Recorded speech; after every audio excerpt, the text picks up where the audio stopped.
Welcome to our another adventure on Wednesdays.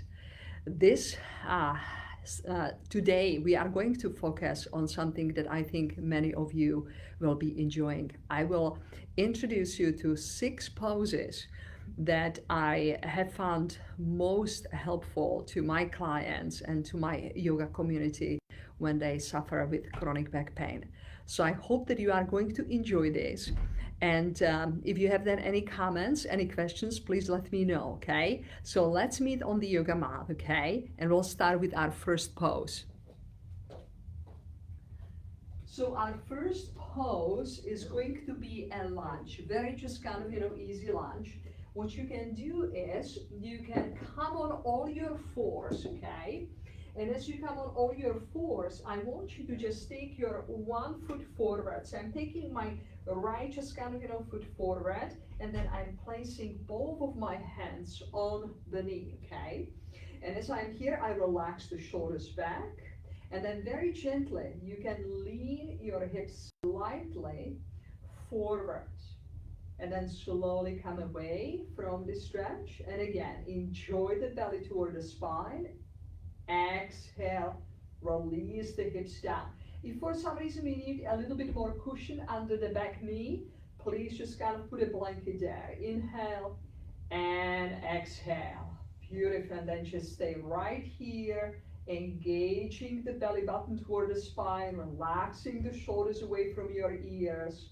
Wonderful. And so this is a wonderful stretch for the back because it stretches a very important muscle that is called psoas.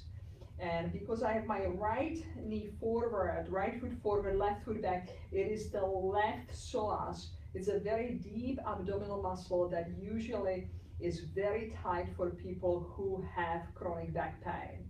And then slowly you can come away from this pose, come on all your fours, okay? Same idea on the other side, okay? So you then take your left foot forward, you create a nice 90-degree, angle. Place your hands on both of your knees, relax the shoulders, take a nice deep inhale, exhale, gently release the hips back. Now, if you look at my back foot, you can see that the front of the foot is all the way on the floor. If that doesn't work for you, you can tuck the toes under, okay? Take an inhale, exhale, gently release your hips forward, and then come away from it. And again, inhale, on the exhale, belly button toward the spine, and gently release the hips forward. And breathe, just easy breath in and out, very nice. Keeping the belly button gently toning toward the spine, relaxing your shoulders.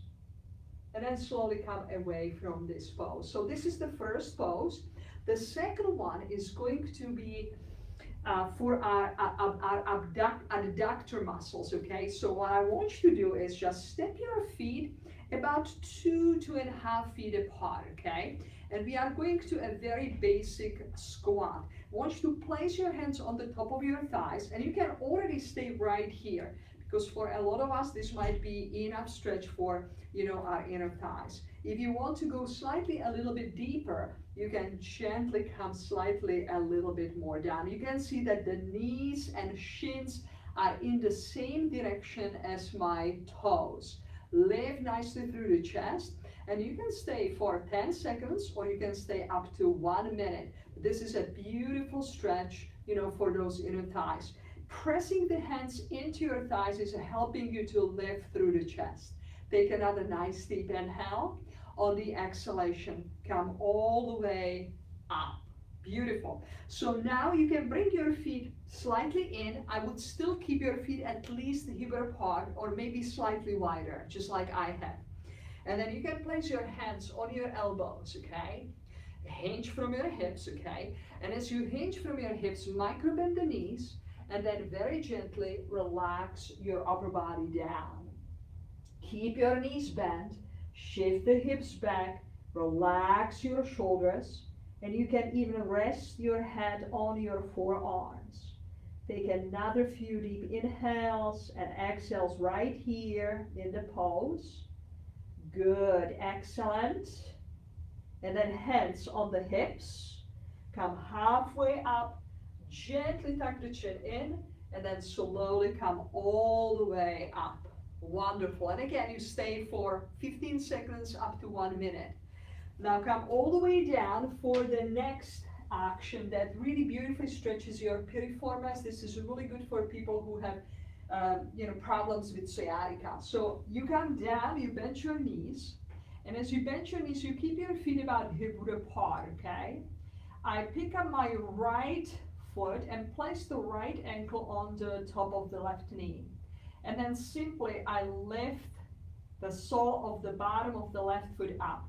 If for some reason you have to lift your head, it means that you need some support, maybe a pillow underneath, okay? And then place your hands back behind just kind of, that, left leg, or on just kind of, the top of that left shin, whatever is comfortable to you. The main thing is that you need to flex the toes on that front right foot, meaning pushing the toes toward your shin, okay? Because that translates the stretch from knee to the hip. If you let the foot just to be relaxed, you might feel it a little bit just kind of, in that hip, but more probably just kind of in your knee. But we want to feel it really in that bottom right buttock. So I flex my toes. And again, you can stay up to 1 full minute right here. Just easy breath in and out. Very nice. Relaxing the shoulders. And then slowly we'll switch to the other side, okay? So take your left ankle on the top of the right knee, pick up the sole of the foot, and again, this time I will just place my hands back behind the thigh, flex the toes, and again, moving actually the knee away from my body rather than toward me, because that creates that stretch in your piriformis, in that just muscle, in that left gluteus region. Just easy breath in and out. Wonderful. And then slowly relax and release. And again, you can do it 2-3 times. If you have sciatica, you might find this movement very, very helpful, okay? Now, if you can come with me to the next movement, and then it's a child pose. But we'll do a little bit different variation for easing just kind of, the tension in the lower back. So bring the knees a little bit wider than your hips, okay? Your big toes are touching, okay? And then see if you can shift the hips back, okay? You really want to bring your hips as close to your heels as you can. If they don't come, you can use a blanket or some support, okay? And then see if you can bring your arms in front of you. You can create a cat's claws, meaning you can just, feel like you have a tennis ball in, your hands. And so your fingertips are really active as you then gently relax and release your head down. If your head doesn't reach down to the floor, again, use a blanket, use some support, but you can see that I'm keeping my fingertips, all 10 of them, very active.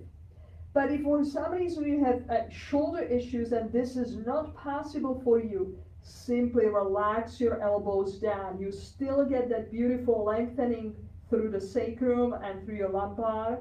This one is a little bit more stronger and deeper just sensation. And then gently come again up. So again, you can stay for a minute or so, okay? And then the last action is a happy baby pose, okay? So you come again all the way on your back, and as you come on your back, you bring your knees close to you and bring the soles of your feet up toward the ceiling. And then see if you can either grab the insides of your heels. If that's not possible, you can hold on the shins, on the ankles, and then you gently release the sacrum down to the floor, relaxing the shoulders away from your ears. And this is a beautiful way to release the tension in your lower back. And again, you can stay again up to 1.5 minutes in a pose like this one. And then very gently relax and release your feet down. Open up your arms to the sides. And you always wish to close your practice just with very constructive type of a rest. And this is a beautiful pose to do that. Knees bent, shoulders relaxed. You can move your arms to the sides, palms facing up. And you can keep them to the sides as wide as you can see me, or you can bring them a little bit closer toward your body. And just you stay again for a minute or two, just to let the body and mind digest the practice. And then very gently move your knees onto one side, pressing through one hand and then the other hand, and then slowly coming out of the pose. So those are the 5 poses that you can do as a whole sequence, or you can just pick 1 or 2 that felt really, really wonderful for your lower back and start with those. As always, if you have any questions, just come to my website, www.olgakempora.com, and you can see that there are some free offerings and classes that you can benefit from. It was a pleasure to be with you. I will see if there are any questions. If they are, I will try to answer them. Otherwise, I will see you next week on Wednesday, same time, same place, okay? And we will again explore healthy Wednesday spine, okay? Thank you so much, okay?